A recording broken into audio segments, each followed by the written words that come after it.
Baik, assalamualaikum warahmatullahi wabarakatuh, teman-teman. Di sini saya akan coba menjelaskan terkait dengan latar belakang jabatan fungsional kesehatan. Yang pertama, ini referensi dari Kemenkes Republik Indonesia ya. Baik, yang pertama terkait dengan dasar hukum. Dasar hukum di sini saya bagi tiga. Yang pertama Undang-Undang Nomor 23 2014 dan Undang-Undang Nomor 5 2014 dan Undang-Undang Nomor 36. Saya membagi dengan 3 poin besar bahwasanya di undang-undang ini payung hukumnya terkait dengan apa? Untuk Undang-Undang Nomor 23 2014 itu Peraturan Pemerintah Nomor 18 2014 tentang rumah sakit dan puskesmas atau pelayanan kesehatan masyarakat, organisasi serta tupoksi ya, Permendagri nomor 12 2017. Sedangkan untuk Undang Nomor 5 2014 itu PP atau Peraturan Pemerintah Nomor 11 2017 yang bicara masalah dengan jabatan ataupun jablak atau jabatan pelaksana. Sedangkan untuk Undang-Undang Nomor 36 tahun 2014 itu Perpres atau Peraturan Presiden tentang apa? Kewenangan nakes dan organisasi profesi. Artinya dalam dasar hukum ini saya bagi tiga, teman-teman, untuk proses payung hukumnya, yaitu Undang-Undang Nomor 23 tahun 2014, Undang-Undang Nomor 5 2014 dan Undang-Undang 36 tahun 2014, yang dimana untuk Undang-Undang Nomor 23 bicara tentang rumah sakit, pelayanan kesehatan masyarakat, puskesmas, organisasi dan tupoksi. Sedangkan untuk yang Undang-Undang Nomor 5 jelas bicara jabatan fungsional ya. Dan ini nanti kita bicara di situ soalnya. Dan sedangkan untuk Undang-Undang Nomor 36 bicara kewenangan tenaga kesehatan untuk ASN tentunya. Baik, untuk pengembangan karir di sini ada ASN. ASN di sini jelas berangkat dari formasi ya. Formasi atau kebutuhan dari suatu Pemda ataupun pemerintah provinsi ataupun pemerintah pusat. Dari situ akan dibutuhkan suatu contoh seperti CPNS atau calon pegawai negeri sipil. Dan di situ akan ke PNS, sehingga dari PNS itu dibagi tiga lagi. Apa itu? Yaitu jabatan struktural, jabatan fungsional dan jabatan pelaksana. Untuk jabatan struktural itu dia ada disebut dengan jabatan disebut dengan eselon, golongan eselon, dan jabatan fungsional kesehatan terampil dan ahli. Jadi untuk jabatan fungsional kesehatan itu dibagi dua, ada terampil dan ahli. Sedangkan jabatan pelaksana ada reguler ya, seperti itu. Sehingga semuanya ini akan fokus nanti akhirnya ke pensiun, teman-teman. Untuk saya bilang tadi, untuk dasar hukum atau payung hukumnya jabatan Undang-Undang Nomor 5 tahun 2014 untuk ASN adalah yang dibagi tiga ya untuk jabatan. Yang pertama apa? Karena kita fokus bicara jabatan dulu hari ini.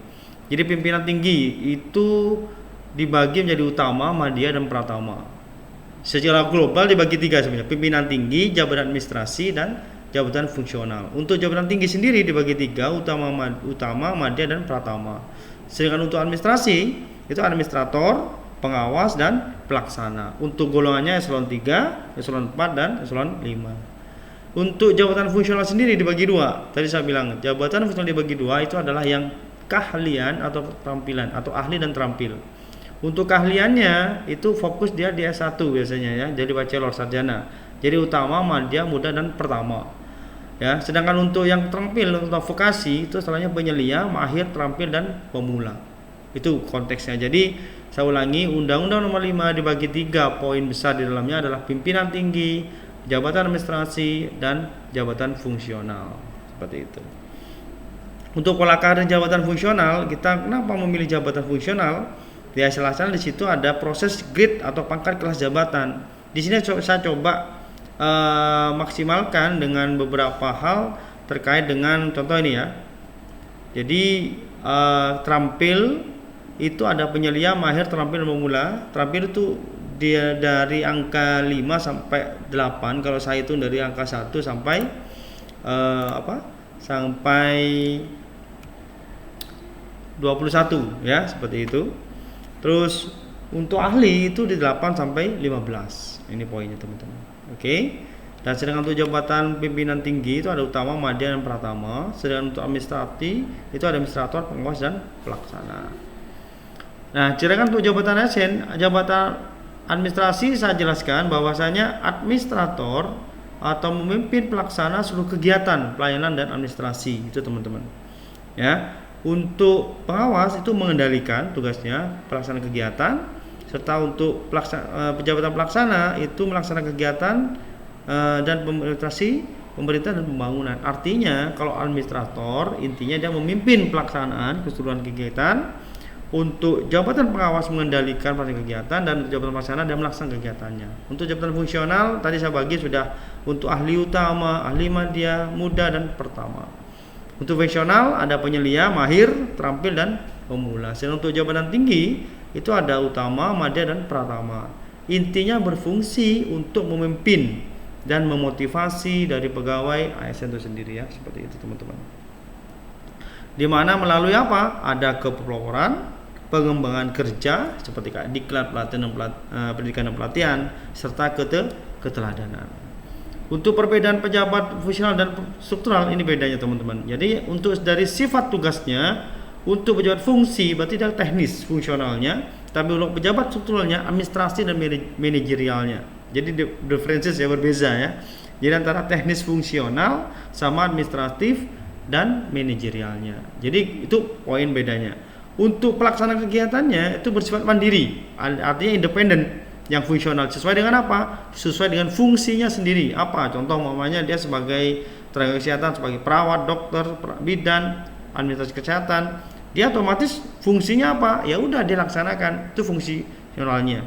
Sedangkan strukturalnya dia tupoksi dalam satuan organisasi. Artinya tugas, pokok dan fungsinya itu diatur oleh pejabat struktural ini. Untuk cara penilaian kinerjanya, jadi ada perhitungan PAK atau perhitungan angka kredit atau penetapan angka kredit itu untuk fungsional, dan secara struktural pencapaian target indikator kerja. Contoh umpamanya, ternyata untuk puskesmas angka untuk indikator imunisasi harus 100%, itu salah satu indikator kerja. Apakah puskesmas itu secara global, secara manajerial dia mampu untuk menerapkan imunisasi secara 100%, seperti itu. Ini jabatan fungsional teknologi terdiri dari sudah saya tuliskan, nanti bisa dibaca yang ini ya. Jadi jabatan kesehatan yang harus diklat. Jadi harus ada diklatnya, epidemiologi kesehatan, entomologi kesehatan, penjualan kesehatan, administrator kesehatan juga ya, serta pembimbing kesehatan kerja. Jadi ada K3 ya, mau kayak gitu. Jafung bidang kesehatan ini sudah saya mapping sedemikian rupa, dan cara pendidikan yang harus ada. Jadi kalau adminkes harus S1, apoteker ya apoteker, asisten apoteker ada D3, farmasi kayak gitu-gitu ya. Bidan dan seterusnya itu sekarang sudah harus D4 atau minimal S1 ya, seperti itu. Itu sekarang adalah syarat pendidikan serta permenpannya sudah saya tuliskan semuanya.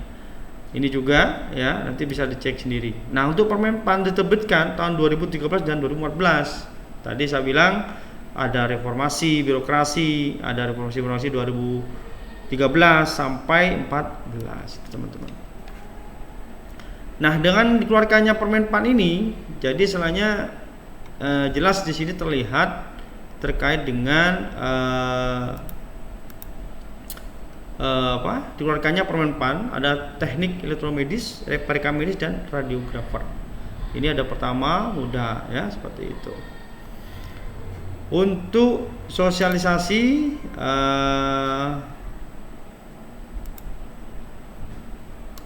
sebentar teman-teman. Nah, ini ya. Jadi untuk sosialisasinya kita lihat, maaf. Ini ya. Nah, simbiosis jabatan fungsional. Kita ada hak, tugas, dan kewajiban. Ternyata teman-teman, jadi tugas pokok pemangku jabatan fungsional itu melaksanakan butir kegiatan. Saya ulangi yang hijau merah ini. Jadi tugasnya apa? Melaksanakan butir kegiatan. Artinya ada kegiatan-kegiatan, ada pelaksanaan atau rundown acara, dia laksanakan secara fungsinya masing-masing. Itu tugasnya. Sebagai fungsi apa? Sebagai tenaga kesehatan dokter, perawat, bidan, adminkes, dan seterusnya. Sedangkan kewajibannya mengumpulkan angka kredit. Ya, ternyata kewajiban kita adalah mengumpulkan angka kredit, teman-teman. Untuk apa? Untuk nantinya akan disesuaikan dengan jabatan fungsional kita, ya, seperti itu.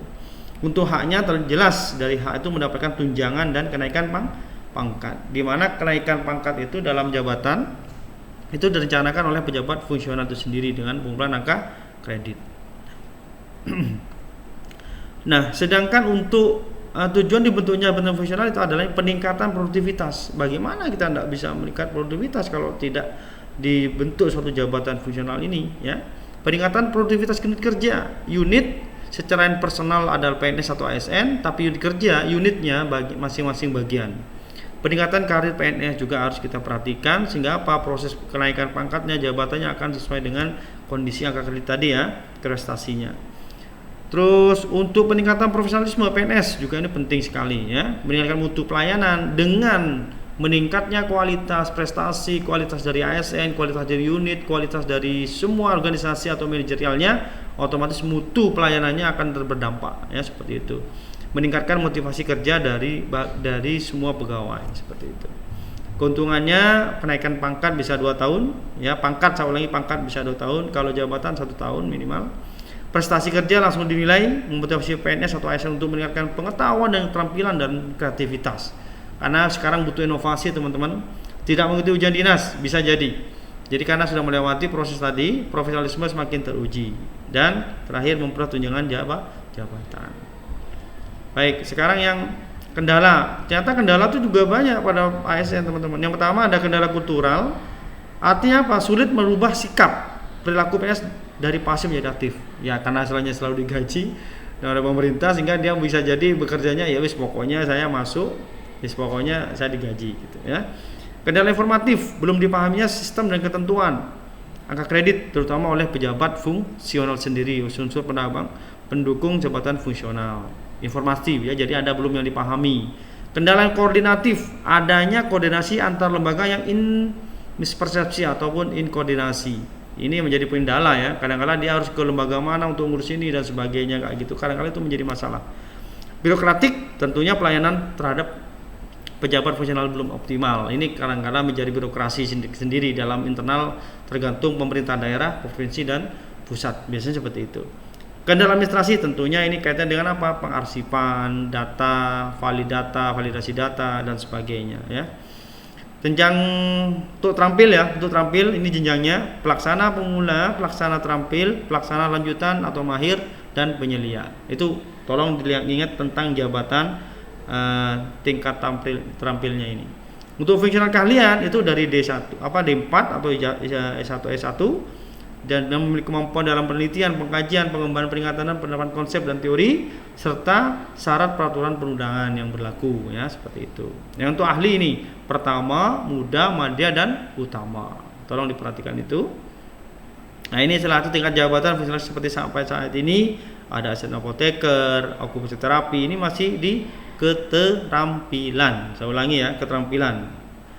Nah, ini fungsional, bidan, fisioterapi, nutrisi, perawat dan sebagainya itu masuk ke ahli ya. Kalau yang tadi terampil seperti itu. Nah, ini untuk yang tingkat jabatan kesehatan sampai saat ini salah-salah kesehatan dokter masuk ke sana tadi ya. Jadi keahlian saja. Nah, unit pembinanya siapa? Nah, sudah dibagi teman-teman. Untuk administrasi kesehatan itu unit pembina adalah pusat analisis determinan kesehatan atau sekjen jenderal di situ. Sekretaris Direktur Jenderal Kefarmasian dan Alat Kesehatan itu juga apoteker dan asisten apoteker. Sedangkan untuk dokter sampai terapi bicara itu masuk dan bicara perawat dan sebagainya Direktorat Pelayanan Kesehatan Rujukan atau Dijen Yankes ya, seperti itu. Untuk bidan masuk Direktorat Pelayanan Kesehatan Primer ternyata ya, bidan masuk di situ. Dan Direktorat Pelayanan Kesehatan Dijen Yankes seperti radiografer dan labkes ya, seperti itu. Ini sudah saya coba mapping juga beberapa terkait dengan itu. Tugas instansi pembina apa? Tadi kan ada instansi pembinanya kan? Ya, menyusun pedoman formasi jabatan fungsional tadi, menyusun standar kompetensi jabatan fungsional tadi, menyusun juklak ya, dan juknis ya, menyusun standar kualifikasi hasil kerja dan pedoman penilaian, menyusun pedoman karya tulis serta karya yang inovatif. Itu juga kita lihat. Jadi apakah anak ini atau ASN ini atau orang ini punya kreativitas menyusun kurikulum pelatihan, menjalankan pelatihan sampai menjalankan uji kompetensi ya, seperti itu. Ini instansi pengguna di pusat dan daerah. Saya coba mapping ya dari luar kementerian.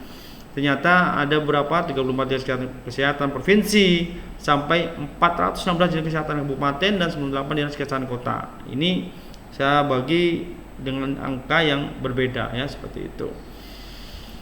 Nah, ini tugas instansi pengguna menyusun formasi jabatan fungsional. Yang pertama, setelah itu berangkat ke melaksanakan pengangkatan, pemindahan, dan pembebasan sementara serta pemberhentian dari dan dalam jabatan fungsional untuk jenjang pertama sampai ke bawah.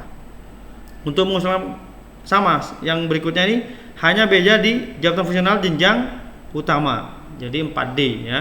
Setelah itu baru penyelenggaraan pembinaan karir ya, serta memfasilitasi pelaksanaan tugas jabatan fungsi. Itu tugas instansi yang pengguna tadi, seperti itu teman-teman. Saya kira itu teman-teman ya, untuk latar belakang jabatan fungsional secara umum. Saya kira itu, terima kasih. Assalamualaikum warahmatullahi wabarakatuh, semoga bermanfaat.